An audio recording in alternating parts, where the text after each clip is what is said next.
আলু ভর্তা, গরম ভাত আর তার সাথে যদি হয়ে যায় ঘি তাহলে কেমন লাগে বলেন? ঘি দিয়ে গরম গরম ভাত আর আলু ভর্তা খেতে খুব মজা লাগে। ভর্তার সাথে ঘি খেতেই বেশি ভালো লাগে। আর তাও যদি হয় আলু ভর্তা, এখন যেহেতু আলু একটু মিষ্টি লাগবে, তারপরে আলু ভর্তা দিয়ে আমার ঘি দিয়ে ভাত খেতে বেশি ভালো লাগে অন্য ভর্তার চাইতে। আসসালামু আলাইকুম, কেমন আছেন সবাই? আমি এখানে 2 লিটার দুধ নিয়েছি। এটা 3 বারে আমি ব্লেন্ড করে নিব। এরকম ওপরে দেখেন ব্লেন্ড করার পর ফেনা ফেনা হয়েছে। আমি কিছুক্ষণ থেমে থেমে ব্লেন্ড করেছি। আর উপর থেকে যে এই ফেনার মতো হয়েছে, এটা আমি একটা বাটিতে উপর থেকে তুলে নিয়েছি। আমি অনেকক্ষণ ধরে এটা ট্রাই করেছি।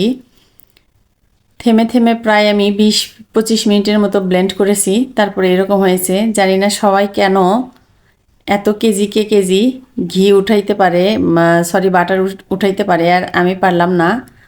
কেন পারলাম না আপনারা একটু কমেন্ট করে আমাকে অবশ্যই জানাবেন।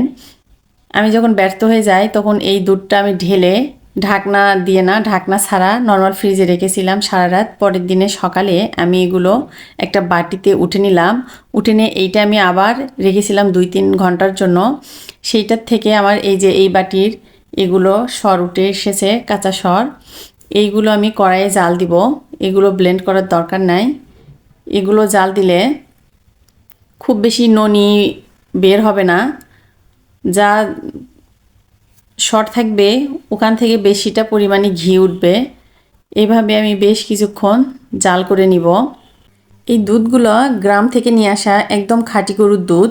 এই দুধে কোনো ভেজাল নাই।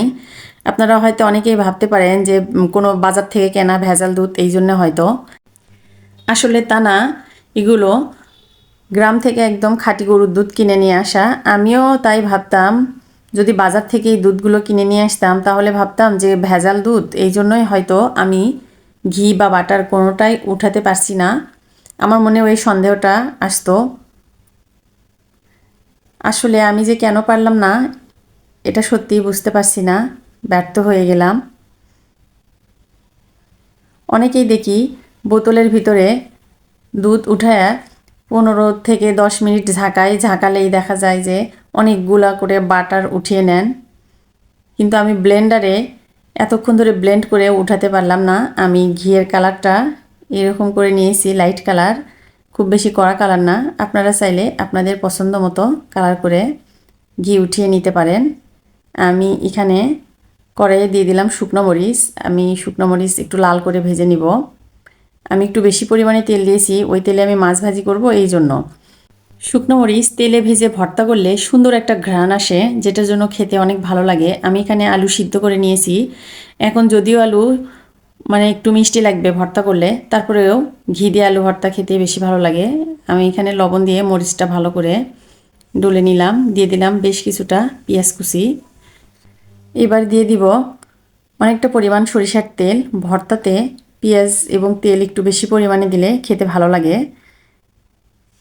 আমি সবগুলো আলু ভালো করে ম্যাশ করে নিব, যাতে আলুতে কোনো গোটা গোটা না থাকে। সবগুলো আমি ভালো করে মেখে নিব। এই আলু ভর্তাটাই একটু ঝাল ঝাল হবে, যেহেতু আলুটা মিষ্টি, একটু ঝাল ঝাল না হলে খেতে ভালো লাগবে না। আপনাদের যদি ভালো লাগে প্লিজ লাইক কমেন্ট শেয়ার করবেন। যারা ফেসবুক পেজ থেকে দেখছেন তারা ফেসবুক পেজটা ফলো দিয়ে রাখবেন, আর যারা ইউটিউব থেকে দেখছেন ইউটিউব চ্যানেলটা সাবস্ক্রাইব করে রাখবেন। আল্লাহ হাফেজ।